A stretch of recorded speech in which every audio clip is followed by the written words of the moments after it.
What up, guys? Back at it with another transmission job. 6:40 in the morning. Pulled up to the customer's house right now. It's in this driveway over here.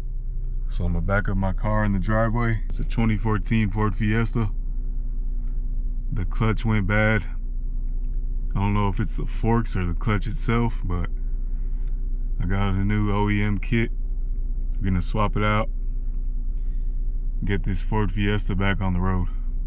Let's get into it. So this is the setup I got after pulling up in my customer's driveway. These are all the tools I got laid out. And there's an abandoned house right next to me, so just ignore that. But anyways, the first part of the repair was to disconnect the battery, which I kind of skipped over and skipped all the way to removing the intake manifold. But anyways, there are the parts there, the battery tray, the air box, and then the intake manifold. So now that I removed the intake manifold, I had to remove the starter to get to the flywheel nuts. There's 6 nuts. Then I had to remove the axles. You could see them laying on the floor. Then I got these lower ball joints out to remove the axles, and just be prepared to replace those lower ball joints.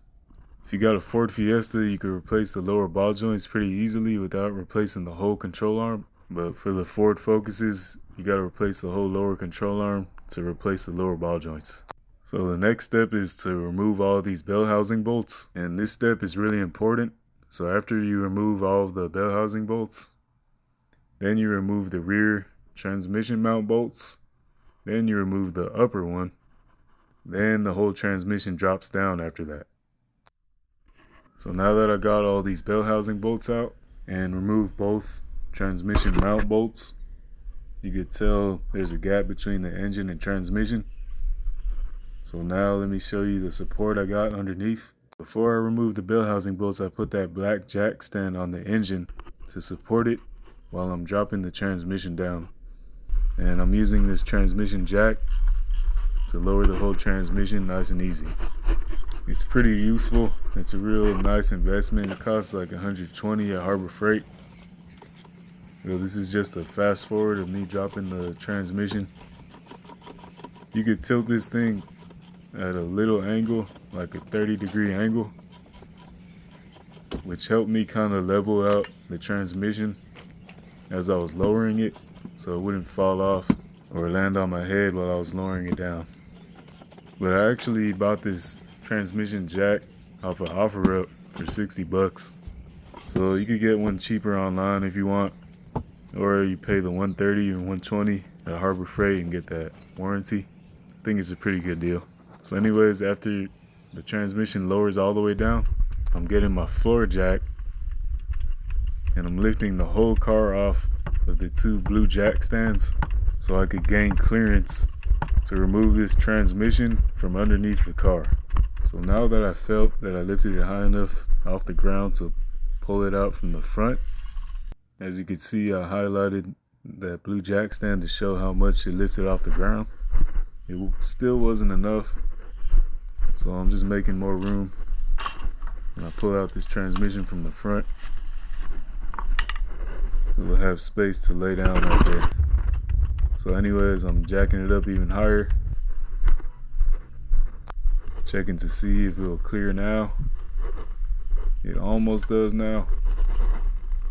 And I'm trying to wiggle it a little bit to clear that lip. I didn't want to remove that lip because there was a million little plastic clips that would have broke. So I'm going at it one more time, lifting it up super high. And finally I was able to clear that lip.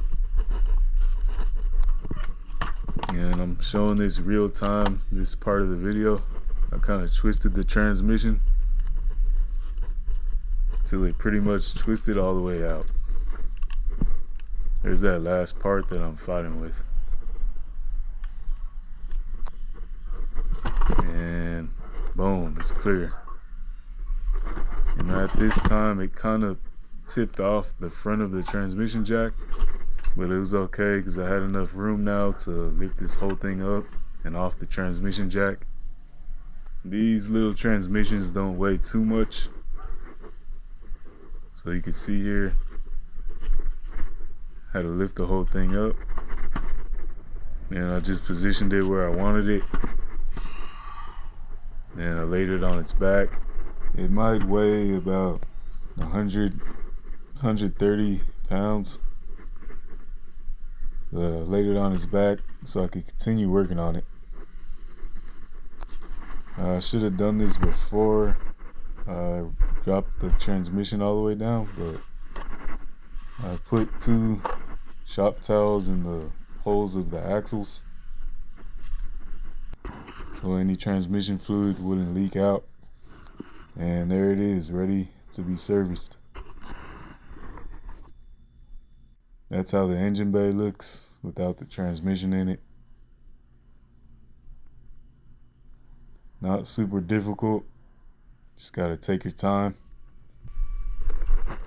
So now was the time to lower the car back onto the jack stands. And I know I need to buy a better jack, because this jack is all worn out. But anyways, this is the setup we got now.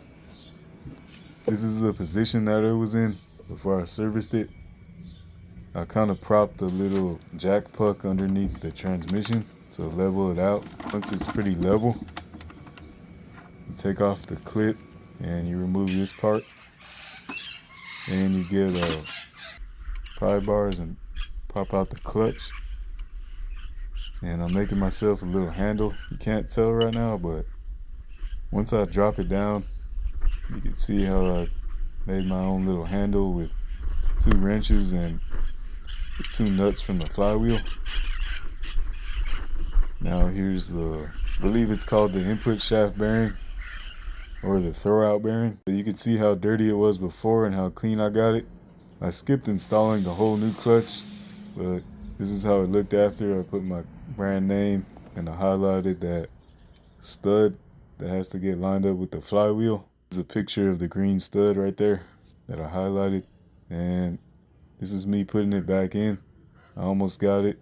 Just gotta close that gap. So remember, when reinstalling it, before you put the flywheel nuts on or the bell housing bolts, get all the transmission mounts lined up and bolted in. You can proceed with everything else.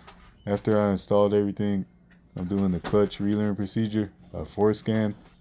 It's a real simple 5-minute procedure. ForScan only costs like $30 a year. This is a glared picture, but it shows me successfully doing the clutch points and then taking it for a test drive with my customer. That's my customer driving. And yeah, it's just real smooth. So I hope you guys enjoyed this more in-depth video of how I do this transmission repair on customers' cars in the field. So catch me on the next one. Peace.